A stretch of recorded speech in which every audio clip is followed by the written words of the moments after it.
imali ke leyo. Hayi usungakaboni lutho emhlabeni ubungakalali abashidile Versace. Yebo.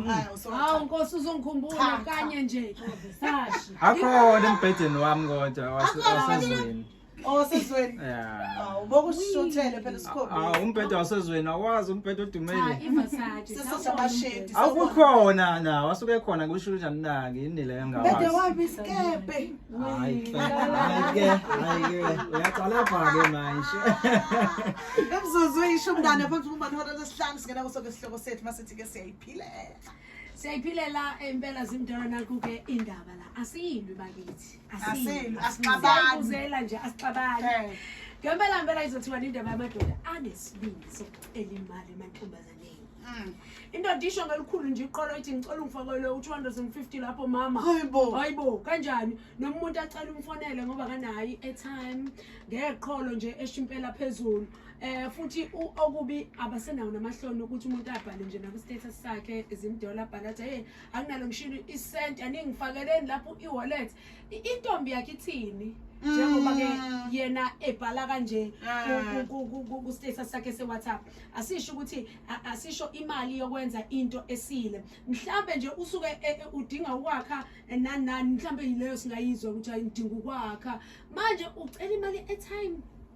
Yazi mina mhlawumbe siyilungise kanje mina angikuboni mhlawumbe ku wrong ukucela imali kumuntu wakho makuthi nesizana nomuntu wakho uyabona mhlawumbe nomuntu vele nesizana nomuntu wakho ayizimfethu uyabona umuntu wami umethi mina ngimbuza nakumbuza umuntu omethi awusenda u10k ngiyawusenda nje angibuza ukuthi uzowenza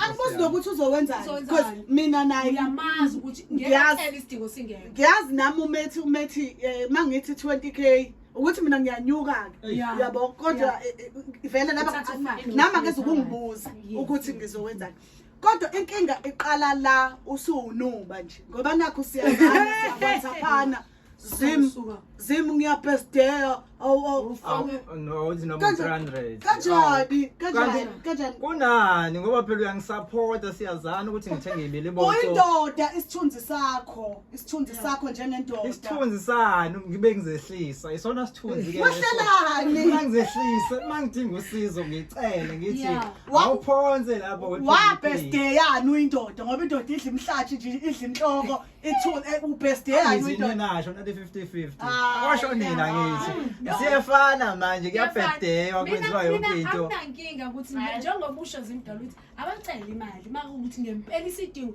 ake ukuthi bacela indoda yami nje icela imali yokuthi into eserious ngempela hayi ubaba bekade short manje leyo kungicela uyicela kubani ngicela nokuzikhipha nje imali uyicela kudade wenu nakubafo wenu nomzala makuzanga nginina nithandi kodwa uyangeshela kodwa ngicela idatha hayi ngeke angithandi makuzanga nginina nginandi ngiyacela imali masithi iceleni kodade wenu kobani kobhuti beni anifuni imali kwakuyimali yokwenzani leyo sikhulumela isithunzi kwakuyimali yokwenzani isithunzi sendoda uzongilobola kanjani usacela kimi 200 rand uyangishela ngapha cha ngifuna ukubona ukuthi uzokwazi na ukumelana nami mangisesimene izimo phela sifani kuzokwenzeka ukuthi ngibe sasimene sigesihle kahle kungabhalansi kahle ngithi ngizama ukubhalansisa uzokwazi na ukumelana nami na noma uzoya kwabanye na khona Nuba wangitshela kanjalo nami ngathi mina ngeke wathi yazi ngiyakutesta njalo ukuthi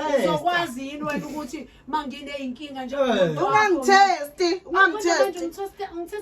namhlanje savumelana wena njalo sashishona la umjolo lowo usungicela imali awungeke hayi kodwa ke umbuzo wethu nje kumlaleli ukuthi bafethu thina besazi nanokuthi abantu sesabadumise kakhulu abantu besifazane nje bafunana imali kodwa sesikubona sekungamandla manje ngendlela abantu besilisa abafuna ngayo imali emantombazaneni abafuna ngayo ama gift emantombazaneni kanti indoda ayilindi nje ihlala idla imhlanzi umuntu wayo umeyithandile athumele leyo gift nokucela imali emantombazaneni onke nje amantombazane obumngani wakho ngoba nje ihleka nawe ku WhatsApp ngaleso sikhathi usuyicela imali hey kunjalo ngiyazi ngikhipha ingoma mina nganqa lonto ukuthi ucela imali ayisi nginikile uthando eyani imali uhlala ngami eyani nginikile uthando eyani imali uhlala ngami eyani uthando yani imali uvala ngami yani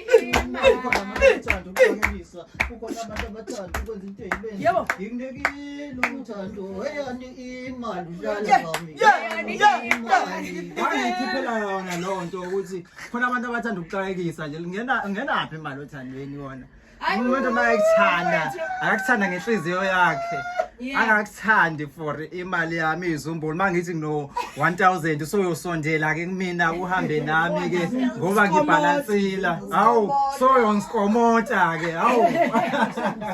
Baba thina kukumbuza ukuthi siyabheda inthina kosamasibabaza lenkinga enjena le pandemic noma ngoba nako amantombazana ayicela imali sokwaba u50-50 so nathi siyacela nani niyacela ithini umbono wakho ekhaya wena mlaleli Thumela ke voice note njengamanje uthi nje 0797546975 0797546975 oprintmana uthakasa ngifuni Sabe.